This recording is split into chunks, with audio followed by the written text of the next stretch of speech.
The girls came running and said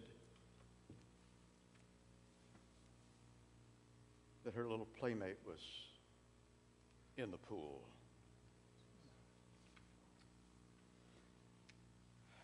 They ran out to the pool and they found the little one face down,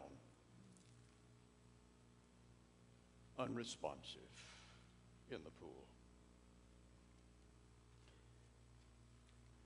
They got her out and they worked on her, and she vomited water and she started coming back. And after a while, they knew that she was going to be okay. Later, driving down the road, Max was thinking about how wonderful it was that his little girl had survived. And he said, as we have said so many times, God is good. And then he caught himself. And he thought, wait a minute. Am I saying God is good because my little baby didn't drown? Is God not always good? Is God good only in the good times?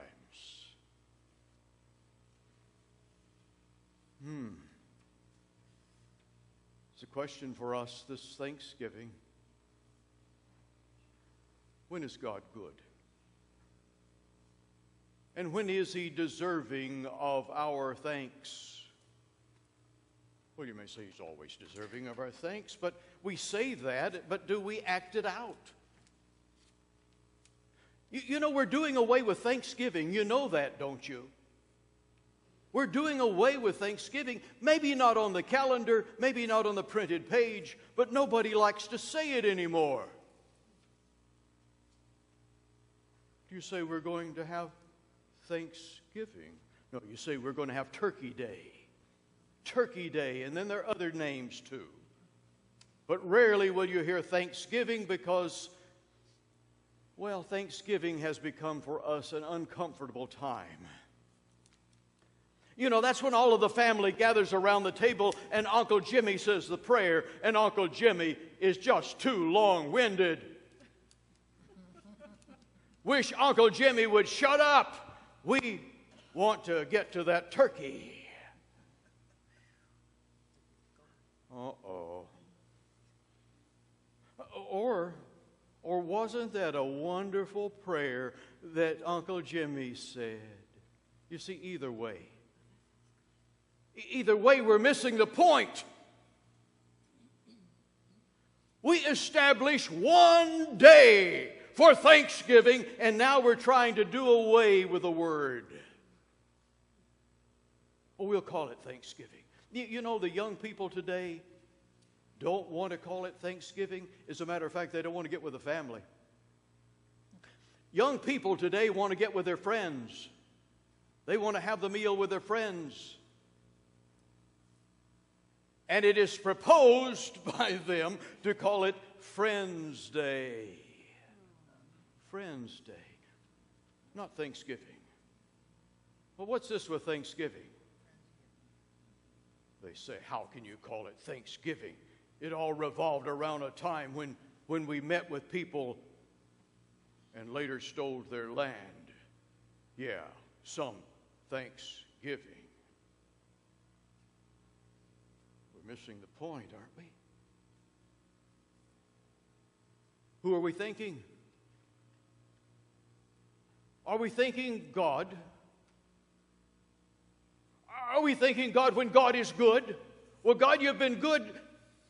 Sometimes. I'm going to thank you for that. But you know, God, there are many times when you could have intervened and you didn't. If you'll improve a little bit, God will thank you for that too. But we can't thank you for what you didn't do. Thanksgiving? What is really Thanksgiving? Sometimes we thank someone because we say, I certainly deserved it, so thanks. the word has become meaningless anymore. We're bound to say thank you, and then thank you ends up meaning nothing. How many times have you said thank you and you just say it? You just say it.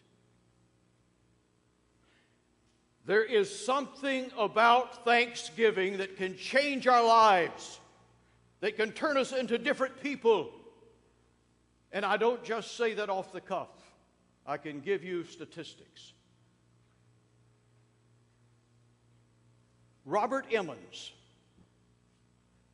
who is a psychology professor at the University of California and who has worked in psychology all of his life, say that people with neuromuscular diseases can write down their blessings 5 minutes on a piece of paper. And if they have been chronically suffering from insomnia, they can now throw away their pills and they'll have a more restful night, more Z's. Just by getting a pencil or a pen and for 5 minutes writing how God has blessed you. But you see, the reality is we're not going to do it. Sounds good, but not going to try it, are we? There are medical studies done that say if you will list your blessings, it can control your cholesterol. How in the world can that be? That it can control your blood pressure?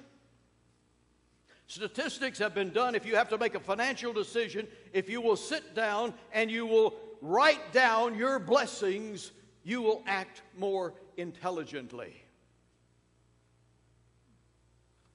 If you count your blessings, you'll be less likely to fly off the handle. If you want to meet someone and you want to make a good impression, the statistics say count your blessings. It's all been there, hasn't it? It's all been there in that little song, count your blessings, name them one by one, count your many blessings, see what God has done. Didn't say just think about them. It said count them.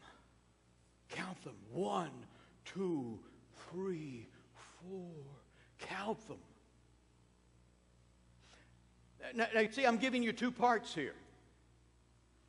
One part is saying, maybe we should really acknowledge what God has given us. Because that's what we should be as disciples of Jesus Christ. And that's how we should honor the God who created us. But the other part is, when we do that, God's blessings come in abundance. And we can be changed. So much easier it is to be thinking about all of the positive things that are now happening in our lives than all of the retaliation that we need to pursue.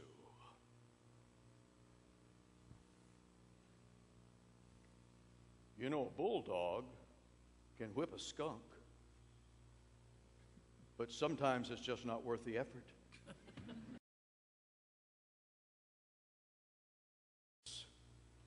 If we just turn loose, release the negatives and bring in God's good positives. How can we do that? I'll give you one sentence. Think about how great it would be if you lost everything you have.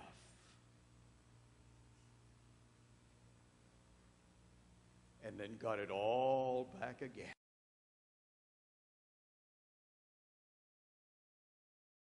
Glory.